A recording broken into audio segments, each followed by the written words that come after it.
अस्सलाम वालेकुम दोस्तों, मैं आज आपको एक ऐसा नुस्खा बताता हूँ। वो नुस्खा उन लोगों के लिए जो बेहद परेशान है गैस की वजह से। गैस बनती क्यों है और उसका इलाज नहीं होता। बेशुमार मेरे पास भी बहुत ही ज़्यादा पेशेंट आते हैं जिनका एक ही मसला होता है गैस कब्ज़। और आगे गैस और कब्ज़ की वजह से जो आगे बीमारियाँ होती हैं वो आपको मैं नई वीडियो में बताऊँगा। सबसे पहले मैं आपको बताता हूँ गैस का इलाज।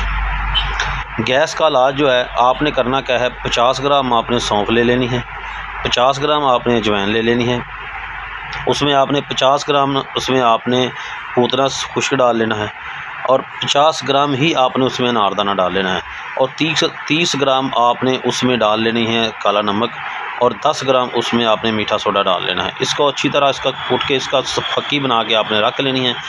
खाना खाने के बाद सुबह शाम आधी चमची पानी के साथ इस्तेमाल करें। इंशाल्लाह मैं आपको गारंटी के साथ कहता हूँ गैस, तेज़ाबियत, खट्टे डकार, जलन का मसला आपका बिल्कुल जड़ से ख़त्म हो जाएगा।